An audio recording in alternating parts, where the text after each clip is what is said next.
Welcome to Buckeyes Tomorrow Morning for Saturday, January 7th. I'm your host, Tom Orr. The Indiana game is in 238 days, the game against Michigan in 322 days. Today, we're not talking about college football. We're talking about almost college football. We're talking about the very end of high school football, the All-American Bowl in San Antonio. Marc Givler of Buckeye Huddle has been down there all week watching 7 Ohio State commits competing. And this has been a chance to, not only watch a big chunk of Ohio State's recruiting class in action, but also really focus on some guys we haven't seen a whole heck of a lot before. So, Marc, I guess let's start with Calvin Simpson-Hunt, who feels like he's one of those guys who there's always, the couple guys who sort of blow up during that week, and they just sort of, you keep hearing better and better things about them as they get closer to the end of their high school careers. He feels like one of those guys that, boy, he is trending in the right direction right now. Yeah, he's had a really good week. I know he's a guy who moved up a lot when we're talking about the Ohio State recruiting class. He's one of the guys who maybe moved up the most in all the industry rankings, probably from July through now.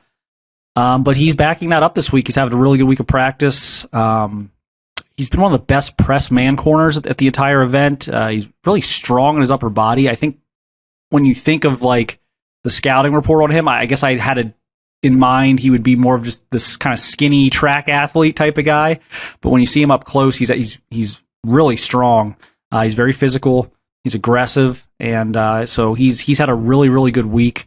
Been one of the best corners here, and that's a guy that unfortunately does not arrive until the summer, but brings told me he ran 10.6 100 meter last year. He's going to run his senior year of track since he's not enrolling early. So he brings sub 22 second 200 meter speed, and he brings 10.6 100 meter speed to the table in addition to being very physical. So that's a guy that I think a lot of people are excited about right now around the Ohio State program. And obviously he's a high end academic kid. So really smart kid as well. And so that's a guy that, maybe the late arrival is going to, delay him a little bit, but as far as being a guy who can get in the rotation, fairly early in his Ohio State career, he's definitely a guy who can do that. Yeah, that feels like someone who is one of the first summer enrollees to lose his black stripe and maybe get into that rotation, get on the field. Because, if you've got the speed and you've got the size, if you don't have to go through the year in the weight room to really get physically bulked up to be able to compete with Big Ten wide receivers, that feels like that's kind of a shortcut to the field for him. So definitely someone to keep an eye on. Someone else in the secondary who has plays a rather physical game as well is Malik Hartford. He is someone who you've seen a lot more of than Calvin Simpson-Hunt because he's a whole heck of a lot closer to home. But what is Malik Hartford's week been like? Really good. Had a great start to the week. I saw him lose one-on-one rep, which is normally a kind of a nightmare for safeties because they're either going against big tight ends or they're going against slot receivers in these ridiculous one-on-one situations that don't always really resemble the type of situation you'd actually be put in in a real game. But so we see safeties generally struggle in the one-on-ones. I've only seen them lose one rep. I've seen them win several. Then when they go to the 11-on-11 portion of practice, he's been all over the field. He's been, he had some big pass breakups in 11-on-11 joint practice on Wednesday. Almost picked off future teammate Lincoln Keenholz. Actually should have picked him off. Was actually a little bit upset with himself after that one. Made a great play on the ball, jumped a route, and just wasn't able to haul in the interception, and was again visibly unhappy with that afterwards. But I think the most interesting thing is we've seen him excel in all of these, 7-on-7, 1-on-1, even these non-contact, really 11-on-11s. And one of his best traits is his ability to come up and strike, and he hasn't really even been able to do that. He won't be able to do that until Saturday's game. So the fact that he's kind of playing without one of his best strengths all week and still being one of the top guys out here is really impressive. And he arrives at Ohio State on Monday. So he's my number one player in Ohio. I think everyone else has him somewhere in the top 3 or 4. So I'm not totally out on an island on him or anything like that. But I think I'm the only one who has him number 1 in Ohio. But he's done nothing to dissuade me from that this week. I think he's going to play early. He does have to put on 10 or 15 pounds. He knows that, but he's getting to Ohio State on Monday. There's no reason to think he can't put on 10 or 15 pounds between now and August. It's 7 months. So I think he's going to get that weight on, and I think he's going to play early. He's not going to start, but I think he's going to play special teams early, and I think he could get into that 2 deep early. Yeah, there's definitely some opportunity in that safety rotation. Wherever he ends up slotting in at the college level. Do you have a sense for where he probably slots in? Is he a bandit? Is he an adjuster? Where does he feel like he's gonna play at the next level? That's the intriguing thing about him is he's got great size. He's 6'2", 6'3". He's gonna play well over 200 pounds by the time he fills out. He's gonna play at probably 210, 215. But he has this length and this range. He could play anywhere. He really could. And so I think probably you start him at adjuster, but look, I think this is the type of this is a complete safety. And I think, in terms of a defense that's basically playing 3 safeties, I think he's a guy that you can take and say, okay, let's get our 3 best safeties on the field. And however we have to do that, Malik's going to help us get the other 2 best safeties on the field because he can play anywhere. I think he's that good. All right, so from the defensive backs to the guys they're trying to cover this week, Ohio State has a pair of wide receivers there, and Brandon Inniss and Carnell Tate, 2 guys who you've seen a lot, I've seen a lot, very very well documented high school careers, playing at rather significant programs down in South Florida. But I have seen the stuff you've seen this week from them, and the stuff that you've posted this week from them. It looks like Brian Hartline may have another couple good wide receivers headed his way. Yeah, this is a wide receivers kind of, atmosphere environment. These types of events, these camps, these all-star games are always kind of geared toward the receivers, and they have been dominant. Carnell Tate, Brandon Inniss, 5-star wide receiver prospects. They have lived up to their billing and more. I've called Carnell Tate in the past the best wide receiver prospect in the country in 2023. I still believe that after this week.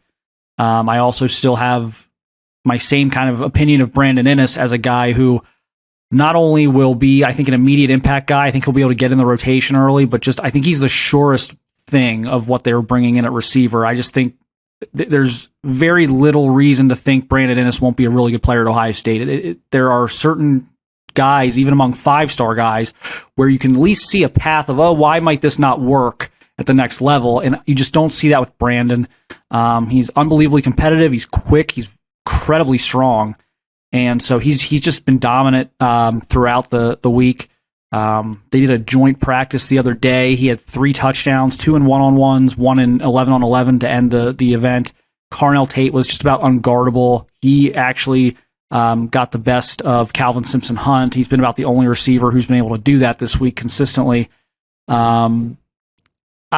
I think they're both going to play early, and I know that's a big thing to say with the receiver talent at Ohio State. I just don't know how you're going to keep them completely off the field. And again, I think the starters are kind of what they are at this point for Ohio State, unless there's some unforeseen attrition. But it's hard for me to imagine, by week 1, week 2 next year that Carnell Tate and Brandon Inniss, haven't seen snaps. I really think they're going to be able to contribute. Yeah, that's a position where Brian Hartline has shown that he's willing to play the young guys if they're ready. And last year, where you really didn't see the freshmen, that was kind of the exception to the rule. So yeah, those are 2 guys who, again, feel like they're maybe physically ready to play at the college level and have the ability and have the, then you're just getting down. Are they comfortable with the blocking and all the not so fun stuff that no one really thinks about, but. Yeah, those are definitely 2 more names to watch. Someone who I'm going to be a little surprised if you say this is someone who you're expecting to play a whole bunch this fall. But Lincoln Keenholz, quarterback, coming in. He's someone who we've seen a couple of these guys. Lincoln Keenholz, I've never seen in person before, other than walking down the ramp at Ohio Stadium. I'm guessing this is the first time you've seen him throw, because Ohio State had not seen him throw until fairly recently. How has his week gone down in San Antonio? Yeah, he got off to a bit of a slow start. I thought he had a bit of a struggle there on Wednesday with his accuracy. He was missing low quite a bit, even on some completed balls that kind of weren't where they needed to be. I was then impressed with how well he did on Thursday. I thought he had his best day on Thursday morning. There was not an afternoon practice. It was just Thursday morning was the only practice period that day. But he was able to bounce back. I thought he made the two best throws I've seen him make all week on Thursday.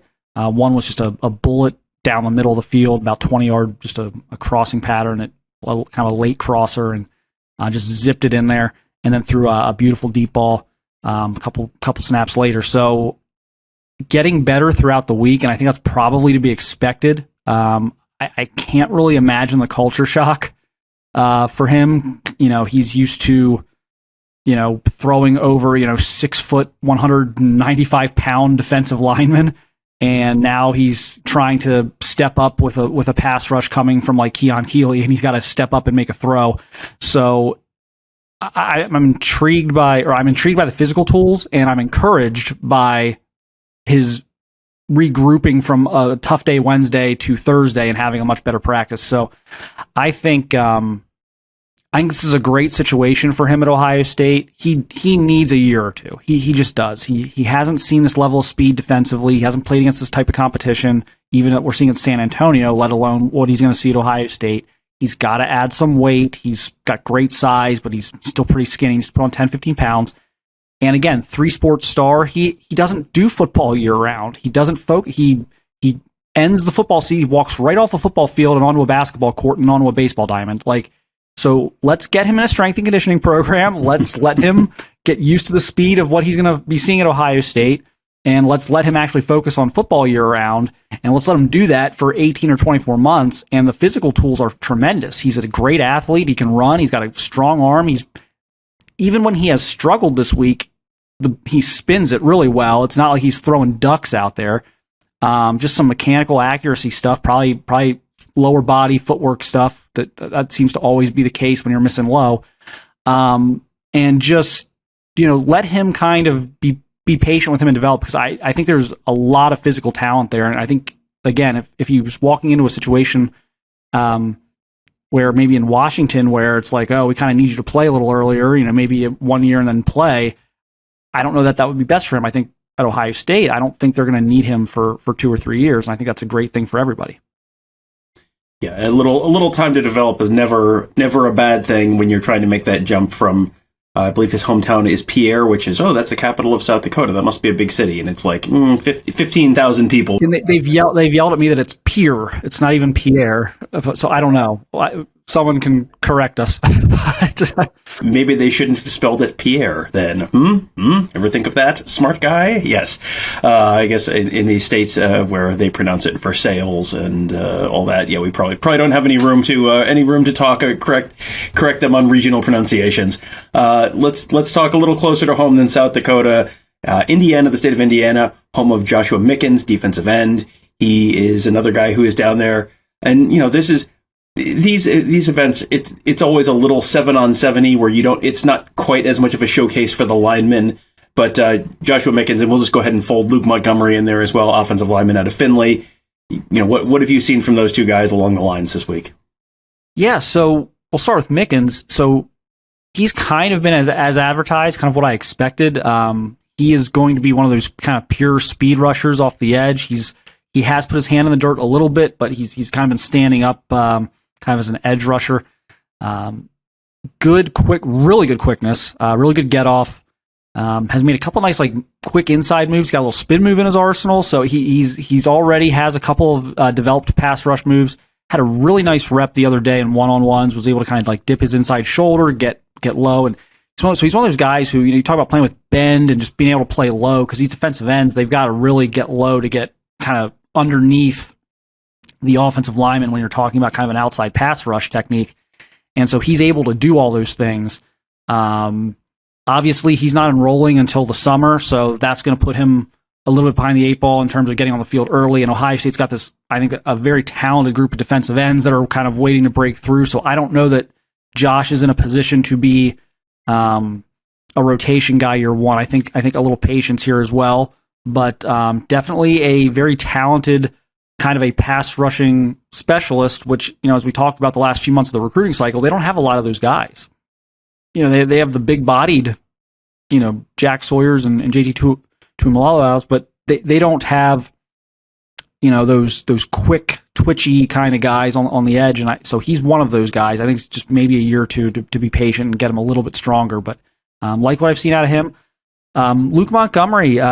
Obviously, there was some stuff going around there from Tuesday's practice. He kind of got bull rushed there by Keon Keeley and kind of knocked over. He's actually been very solid in 11-on-11, which is really what I care about in this setting. He's playing right guard. He's playing right tackle. They haven't done a ton of stuff with the run game. It's not these practices aren't super physical, but he has made some nice blocks where he kind of sealed things off and given up, allowed the running backs to get some big gains behind him. But playing right guard, playing right tackle, and I've got some nice clips of him, which some of them are on the channel already. Some of them will be up later this weekend. But his pass sets have looked good. He's been able to anchor. He's not had it's funny. He can anchor. Yes, I know he got run over by Keon Keeley, but I've watched him. I've got video evidence of him anchoring against everyone else here. And I'll say this. I said this the other night. Keon Keeley's got the best of everybody this week. He's probably been the best player in San Antonio. So we kind of give Luke a pass on that one, considering he's played well the other times. But going to get his first shot at left tackle at Ohio State. But the idea that he can play left or right side, I think, is critical. A lot of guys are not able to make those kind of switches, and he's already able to do that, so it gives Ohio State a lot of versatility. Yeah, I remember a couple of years ago when Nick Petit-Frere was a true freshman, and Ohio State put out a video of Alex Williams bull rushing Nick Petit-Frere, and he basically did a backwards somersault, if I remember it correctly, and it's like, oh boy, well, that guy's never going to turn into anything, and he never did. Wait, no, check that. Turned out he was okay. So yes, never want to read too much into one individual rep during one-on-ones. So, but it does feel like this is one of these weeks where the game is on Saturday. The game is televised on NBC on Saturday. You can watch that if you want to. But to me, these events, Mark, have always felt a lot like spring ball, where everyone gets to watch the spring game. So that's what everyone formulates their opinions on. But when you're actually watching the practices, that feels like that's where you get a lot more of the useful information than just what happens on the field on Saturday in front of the TV cameras. 1,000%. I'll kind of give an example. I mean, I've seen it over the years where, and you see it sometimes with the receivers. This happened a little bit with Garrett Wilson, who actually he played a pretty good game, but sometimes you see a guy and he dominates all practice week, and then the game comes around and you're rotating guys. No one's playing the entire game. If you're lucky, you're maybe playing half the snaps, if that. Usually you're probably playing less than that. And for whatever reason, if you're, maybe your opportunities don't come to you. So I watched Garrett Wilson kind of dominate down here all week, and then he went out into the game and people are like, I expected a little more out of Garrett. He only had a couple catches. I'm like, man, you have no idea.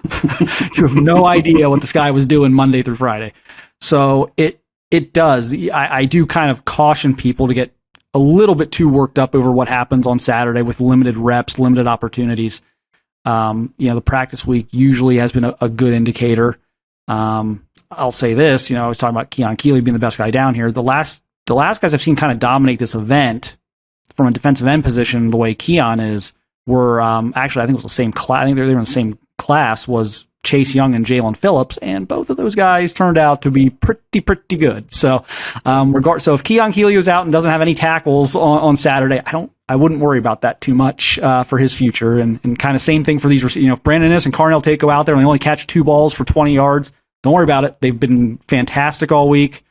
They've had great weeks, and so yeah. I mean, look, watch the game, enjoy it. Get excited if an Ohio State guy makes a play, but kind of realize this is, we're talking 15, 20, 25 plays these guys are going to get versus, the couple hundred reps they had at practice all week. Yeah, so that'll be, you can watch that on Saturday on NBC. But if you want to watch a lot more of these guys and what they actually have been doing during the week, as Marc said, he's put a lot of this stuff up. You've got interviews with a bunch of these guys. You've got highlight clips of a bunch of these guys and reels of a whole bunch of reps all back to back to back. So you can really see kind of how they're holding up and how they're doing against some of the best competition in the nation. You can find that all at youtube.com/Buckeye Huddle, the home of all of our great content. We have all of our podcasts there, interviews, highlight clips of high school football camps, all that stuff, and more, all at youtube.com/Buckeye Huddle. So make sure you are subscribed there and hit that bell so you get notified whenever we do something new. Done a couple live shows the last couple days. Marc did one from down in San Antonio with Kevin and Tony. Kevin and Tony and I did one with me on Friday afternoon talking about all the different stuff going on with Ohio State athletics right now. So if you want to be a part of those, make sure you are subscribed to that channel and hit that bell so you get notified as well. And finally, check out BuckeyeHuddle.com. We've had much more there than we've talked about on these shows this week. Marc has had a bunch of additional content from San Antonio. Alex Gleitman's had a ton of stuff. Ross Fulton's had a bunch of stuff on, looking back at the Peach Bowl and what he learned from that and all that. So great stuff there at BuckeyeHuddle.com. That will do it for today. Thank you guys all for joining us. Have a great day. We'll talk to you tomorrow.